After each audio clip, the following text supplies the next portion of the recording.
வணக்கம். இன்றைக்கி ஜானஸ் கிச்சனில் முருங்கைக்காவும் உருளைக்கிழங்கும் வச்சு பொரிச்ச கறி செய்யலாம். நான் இரும்பு கடாயில் 1 ஸ்பூன் அளவுக்கு எண்ணெய் சேர்த்துருந்தேன். எண்ணெய் காஞ்சதும் அதில் முருங்கைக்காய் கட் பண்ணி வச்சுருந்தேன், அதையும் சேர்த்துக்கிறேன். நீல வாக்கில் கட் பண்ண உருளைக்கிழங்கையும் சேர்த்துக்கிறேன். சேர்த்துட்டு இதை ஒரு 2-3 நிமிஷத்துக்கு இந்த மாதிரி வதக்கி விட்டுட்டு இதை லோ ஃப்ளேம்லேயே வச்சு மூடி வச்சிடலாம். அப்படியே இருக்கட்டும், ஒரு 4 நிமிஷத்துக்கு அப்படியே இருக்கட்டும். இப்போ ஓப்பன் பண்ணிவிட்டு ஒரு வாட்டி கலந்து கொடுத்துட்டு இதை ஒரு தட்டில் தனியாக எடுத்து வச்சிடலாம்.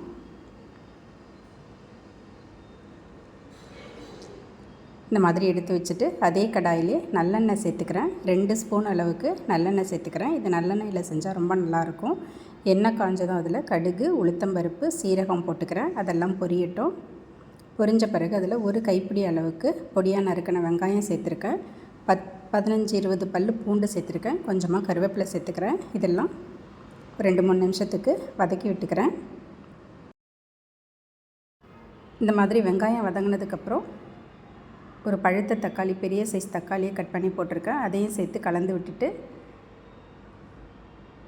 இதில் உப்பு, மஞ்சள் தூள் சேர்த்துக்கலாம். நான் டேஸ்ட்டுக்கு தகுந்த மாதிரி உப்பு சேர்த்துக்கிறேன். 2-3 சிட்டிக்கை மஞ்சள் தூள் சேர்த்துக்கிறேன். சேர்த்துட்டு நல்லா கலந்து விட்டுட்டு ஸ்டவ்வை நல்லா மீடியம் ஃப்ளேம்லேயே வச்சு இதை மூடி போட்டு ஒரு 2-3 நிமிஷத்துக்கு அப்படியே விட்டுடலாம். இப்போ 2-3 நிமிஷம் கழித்து ஓப்பன் பண்ணிவிட்டு இதை நல்லா கலந்து கொடுத்துடலாம்.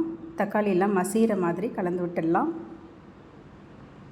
இப்போ இது கூட காரம் சேர்த்துக்கலாம். நான் இதில் 1.5 ஸ்பூன் அளவுக்கு சாம்பார் பொடியும் 1 ஸ்பூன் அளவுக்கு தனியாத்தூளும் சேர்த்துக்கிறேன். சேர்த்துட்டு நம்ம ஏற்கனவே வதக்கி வச்சுருந்த உருளைக்கிழங்கையும் முருங்கைக்காவையும் இதில் சேர்த்து நல்லா கலந்து கொடுத்துடலாம். இந்த மாதிரி கலந்து கொடுத்துட்டு இதில் தண்ணியை ஊற்றி காயெல்லாம் வேக வச்சுக்கலாம். நான் இதில் கொஞ்சமாக தான் தண்ணி சேர்த்துருக்கேன். காய் மூழ்கிற அளவுக்கு தண்ணி சேர்த்துருக்கேன். சேர்த்துட்டு ஒரு வாட்டி கலந்து கொடுத்துட்றேன். கலந்து விட்டுட்டு ஸ்டவ்வை மீடியம் ஃப்ளேம்லேயே வச்சு வேக வச்சுக்கலாம். அதுக்கு முன்னால் இதில் ஒரு 2 பச்சை மிளகாவை வாசனைக்காக கீறி போட்டுக்கலாம்.